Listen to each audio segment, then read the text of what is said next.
அன்பு மாணவ செல்வங்களுக்கு கலாபாரதியின் வாழ்த்துக்கள் கோடி. இப்போ என்ன பண்ண போகிறோம்னு கேட்டிங்கன்னா, ஒரு மோஷன் பற்றின ஸ்டேட்மெண்ட் தர்றாங்க.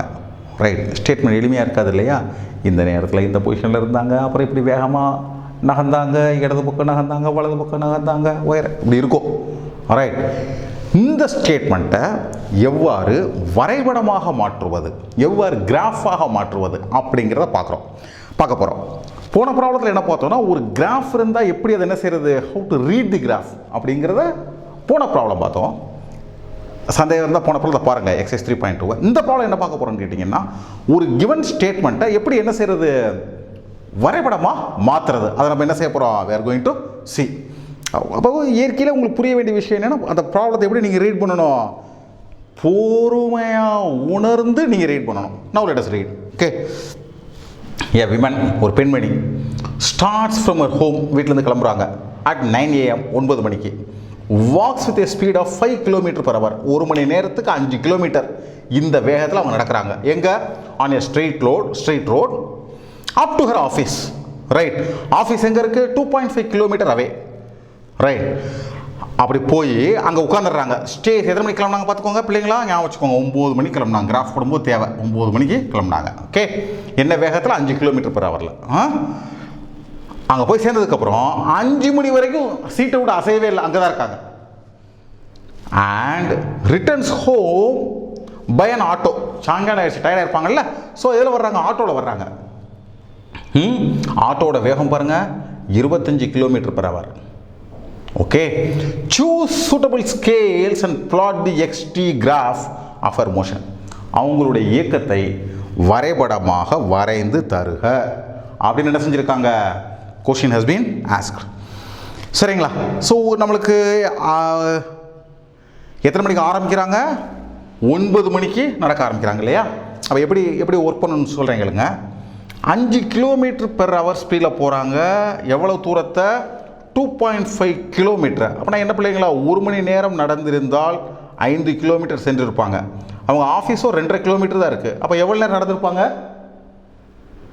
ஒரு மணி நேரத்தில் 5 km ஸ்பீடில் போகிறவங்க 2.5 km கூட ஆஃபீஸ்க்கு எவ்வளோ நேரம் நடப்பாங்க, 30 நிமிஷத்தில், அரை மணி நேரத்தில்.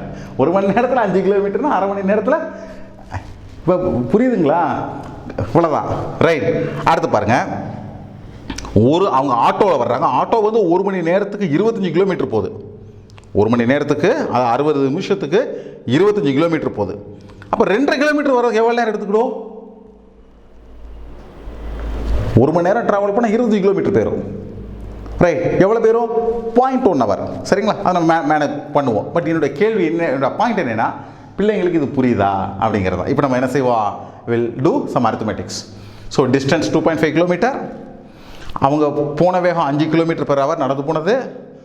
So time is equal to, இப்போ வாய்ட்ட சொன்னதில் மேத்தமெட்டிக்ஸாக மாத்திரேன், distance by velocity 2.5 km by 5 km/h 1/2 0.5 hour 30 நிமிஷம்.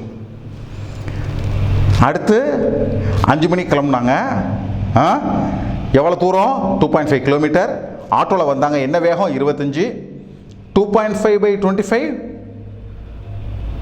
Right, 1/10 0.1 hour. ஒரு மணி நேரத்துக்கு 60 நிமிஷம், 0.1 ஹவருக்கு 6 நிமிஷம். ரைட், இதெல்லாம் இப்போ கிராஃபாக காமிக்கணும். சரிங்களா? we will show. பாருங்க, camera should come little closer. Right, so பாருங்கள், 9 AM என்ன செஞ்சுட்டாங்க, கிளம்பிட்டாங்க. இங்கே வாங்க பிள்ளை.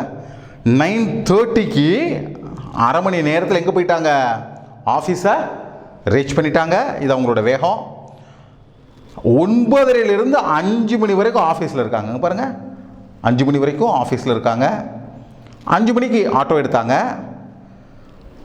அடுத்த 6வது நிமிஷம் 5:06க்கு வீட்டுக்கு வந்துட்டாங்க.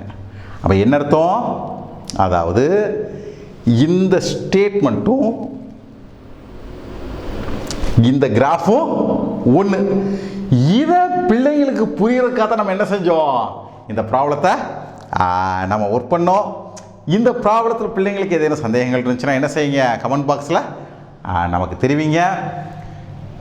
சேனலுக்கு சப்ஸ்கிரைப் பண்ணுங்கள், மற்ற பிள்ளைங்களுக்கும் சொல்லுங்கள். இந்த மாதிரி என்ன இருக்குது, கலாபாரதிங்கிற சேனல் இருக்குது. உலகத்தில் பெஸ்ட் எஜுகேஷன் எதுவோ அதை யார் கொடுத்துக்கிட்டு இருக்கோம், கலாபாரதி கொடுத்துக்கிட்டு இருக்கு.